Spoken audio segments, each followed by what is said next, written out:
প্রেগনেন্সির ব্যাপারে অনেক কটা মিথ আছে বা গল্প আছে বলতে পারো। অনেক পেশেন্ট যেমন বলে যে ওর আগে থেকে সবাই তো জানার ইচ্ছা থাকে যে তার ছেলে না মেয়ে, যেটা স্ট্রিক্টলি আমাদের কোনো ডিসক্লোজার করা হয় না। তো অনেকে বাইরে থেকেও শেপ দেখে বলে দিতে পারে যে এরা হলে ছেলে হয়, এটা হলে মেয়ে হয়। এটা বিভিন্ন মিথ অলরেডি আছে, বাট এর কোনো সাইন্টিফিক তথ্য কিন্তু নেই। দেখো আমি বলি পেশেন্টদের যে দেখো 50-50 চান্স ছেলে বা মেয়েই হবে, ঠিক আছে? তো এবার তোমার যদি কেউ এটা দেখে বললো যে তো ছেলেই হবে, তো তখন তার শেপ দেখে কিছু হয়তো বললো, যদি ভুল হয় তো কি করবে? হলো মানে চান্স ছিল, একটা লাগে তাক না লাগে তুক হয়ে গেল। তো হলে বলবে দেখো আমি তো বলেইছিলাম এইটা থেকে ছেলে, আর যদি না হয় বললো ও আচ্ছা একটা ভুল হয়ে গেছে, ঠিক আছে? কিন্তু এরকম কোনো সাইন্টিফিক তথ্য নেই যে এইটা হলে এই হবে। অনেকে ভাবে যে ছেলে হলে সেই সময় নাকি তাকে দেখতে একটু বেশি খারাপ হয়ে যায়, কারণ যে মেয়ে থাকলে ফিমেল হরমোন তৈরি হয় এবং সেটা মাদারকে দেখতে একটু সুন্দর করে দেয়। বাট এইগুলো খুব বেশি সাইন্টিফিক তথ্য নেই। মনে রাখবে মায়ের পেটে যখন বাচ্চা আছে তার টেস্টিস বা তার ওভারি তখন কিন্তু অ্যাক্টিভ না, যে সেই হরমোনটা এসে তোমার মাদারের চেহারার যে পরিবর্তন হবে সেটা কিন্তু সবসময় এটা কিন্তু সত্যি হচ্ছে না। অফকোর্স তাদের টেস্টিস ডেভেলপ করছে সেই সময়, বা মেয়েদের ক্ষেত্রে ওভারি ডেভেলপ করছে, বাট সেগুলো অ্যাক্টিভ না যে সেগুলো হরমোন প্রডিউস করবে এবং সেই হরমোনটা গিয়ে মায়ের চেঞ্জেস আনবে।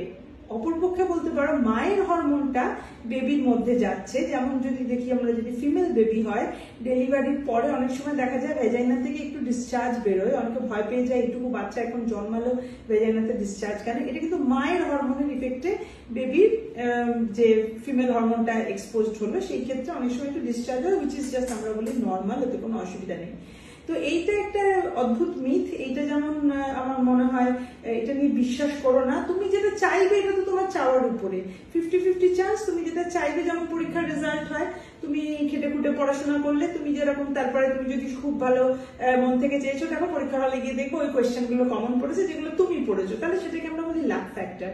তো এই ক্ষেত্রেও তাই, ছেলে মেয়েটাও কিছুটা লাক ফ্যাক্টর, ওর আগে থেকে ওরকম ভাবে বলা যায় না। এটা নিয়ে আমি বলবো নিউট্রাল থাকাই সবচেয়ে ভালো, এবং একটা হেলদি বেবির জন্ম নেবে এটা নিয়ে ভাবা সবচেয়ে উচিত। নাম্বার 2 আরেক হচ্ছে যে কিছু খেলে, যেমন ধরো আমাদের ইন্ডিয়ানদের তো একদম মানে রঙের উপর একটা বিরাট টাল আছে, যে সবসময় বাচ্চা ফর্সা না হলে সেই বাচ্চার জন্য খুব কপালে দুঃখ। তার জন্যই আমাদের দেশে ফেয়ার অ্যান্ড লাভলি ক্রিম চলে।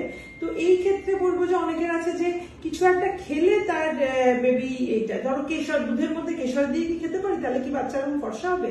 কিন্তু এটা তো মনে রাখতে হবে, দেখো মেলানিন পিগমেন্ট কার কি থাকবে, এটা তো একটা জেনেটিক প্রেডিসপোজিশন আছে। তো আমরা যতই চাই ধরো রং ফর্সা, কিন্তু আমাদের ককেশিয়ানদের মতো রং তো আমাদের হবে না, বিকজ আমরা তো এথনিক্যালি এশিয়ান।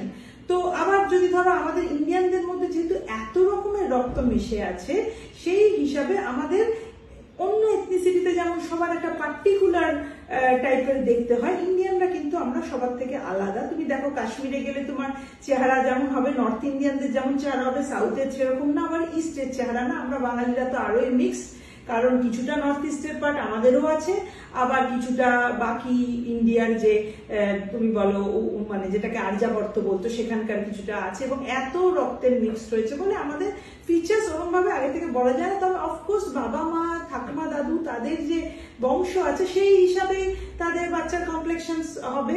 অফকোর্স তোমার বাচ্চাকে একদম ব্ল্যাক আফ্রো ক্যারিবিয়ানদের মতো যেমন দেখতে হবে না, আবার ককেশিয়ানদের মতো দেখতে হবে না, তোমার মতোই হবে। তো তুমি সুস্থ থাকার জন্য যা যা খাওয়া উচিত সেইটা খাও, কিন্তু এইটা পার্টিকুলারলি খেলে, এবং সেটা হয়তো ভেরি কস্টলি, ভেরি এক্সপেন্সিভ। কেউ বলছে যে ওইটা খেলে তোমার বাচ্চা ফর্সা হবে, তো তার জন্য তুমি ওইটা খাবে, এইটা কিন্তু ঠিক না। এটা হেলদি বেবির ডেলিভারির জন্য তোমার হেলথ ইম্পর্টেন্ট। তার জন্য যদি ফ্রুটস অ্যান্ড ভেজিটেবল নাটস, যেগুলো সবসময় অ্যাডভাইস করা হয়, মিল্ক প্রোডাক্ট, হ্যাঁ এগুলো হচ্ছে তুমি নিশ্চয়ই খাবে। কিন্তু এই না যে এর সাথে এটা খেলে বাচ্চা ফর্সা হবে, এটা যদি না খেতাম তাহলে বলো না। এটা নিয়ে মনোমালিন্যের কোনো জায়গায় নেই।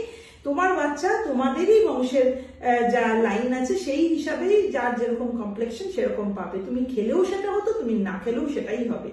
তো বাচ্চার হেলথ নিয়ে ভাবো, তোমার মেন্টাল ওয়েলবিং খুব ইম্পর্টেন্ট। সেই জন্য পজিটিভ থাকো যে সুস্থ বাচ্চা হয়, যেন কোনো অ্যাবনর্মালিটি না হয়, যেগুলো কারোর হাতে নেই। তো again you can only think and pray যে বাবা সব যেন ঠিক হয়। এছাড়া মানে এক্সট্রা অন্য কিছু একটা খেলাম বা একটা সাপ্লিমেন্ট খেলাম যেটা খেলেই সবাই বলেছে যে ওটা খেলেই বাচ্চাটা সবচেয়ে ভালো হবে, এরকম কোনো ব্যাপার নেই। প্লিজ মানে খুব রিজনেবল থাকার চেষ্টা করো। তাকে দেখতে একটু বেশি খারাপ হয়ে যায়, কারণ যে মেয়ে থাকলে ফিমেল হরমোন তৈরি হয় এবং সেটা মাদারকে দেখতে একটু সুন্দর করে দেয়। বাট এইগুলো খুব বেশি সায়েন্টিফিক তথ্য নেই। মনে রাখবে, মায়ের পেটে যখন বাচ্চা আছে তার টেস্টিস বা তার ওভারি তখন কিন্তু অ্যাক্টিভ না, যে সেই হরমোনটা এসে তোমার মাদারের চেহারার যে পরিবর্তন হবে সেটা কিন্তু সবসময় এটা কিন্তু সত্যি হচ্ছে না। অফকোর্স তাদের টেস্টিস ডেভেলপ করছে সেই সময়, বা মেয়েদের ক্ষেত্রে ওভারি ডেভেলপ করছে, বাট সেগুলো অ্যাক্টিভ না যে সেগুলো হরমোন প্রডিউস করবে এবং সেই হরমোনটা গিয়ে মায়ের চেঞ্জেস আনবে। অপরপক্ষে বলতে পারো মায়ের হরমোনটা বেবির মধ্যে যাচ্ছে। যেমন যদি দেখি আমরা, যদি ফিমেল বেবি হয় ডেলিভারির পরে অনেক সময় দেখা যায় ভেজাইনা থেকে একটু ডিসচার্জ বেরোয়, অনেকে ভয় পেয়ে যায় এইটুকু বাচ্চা এখন জন্মালো ভেজাইনাতে ডিসচার্জ কেন। এটা কিন্তু মায়ের হরমোনের ইফেক্টে বেবির যে ফিমেল হরমোনটা এক্সপোজড হলো সেই ক্ষেত্রে অনেক সময় একটু ডিসচার্জ হয়, উইচ ইজ জাস্ট আমরা বলি নর্মাল, ওতে কোনো অসুবিধা নেই। তো এইটা একটা অদ্ভুত মিথ। এইটা যেমন আমার মনে হয় এটা নিয়ে বিশ্বাস করো না। তুমি যেটা চাইবে এটা তো তোমার চাওয়ার উপরে, 50-50 চান্স। তুমি যেটা চাইবে, যেমন পরীক্ষার রেজাল্ট হয়, তুমি খেটে খুঁটে পড়াশোনা করলে তুমি যেরকম, তারপরে তুমি যদি খুব ভালো মন থেকে চেয়েছো, দেখো পরীক্ষা হলে গিয়ে দেখো ওই কোয়েশ্চেন গুলো কমন পড়েছে যেগুলো তুমি পড়েছো, তাহলে সেটাকে আমরা বলি লাক ফ্যাক্টর। তো এই ক্ষেত্রেও তাই, ছেলে মেয়েটাও কিছুটা লাক ফ্যাক্টর, ওর আগে থেকে ওরকম ভাবে বলা যায় না। এটা নিয়ে আমি বলবো নিউট্রাল থাকাই সবচেয়ে ভালো, এবং একটা হেলদি বেবির জন্ম নেবে এটা নিয়ে ভাবা সবচেয়ে উচিত। নাম্বার 2 আরেক হচ্ছে যে কিছু খেলে, যেমন ধরো আমাদের ইন্ডিয়ানদের তো একদম মানে রঙের উপর একটা বিরাট টাল আছে, যে সবসময় বাচ্চা ফর্সা না হলে সেই বাচ্চার জন্য খুব কপালে দুঃখ।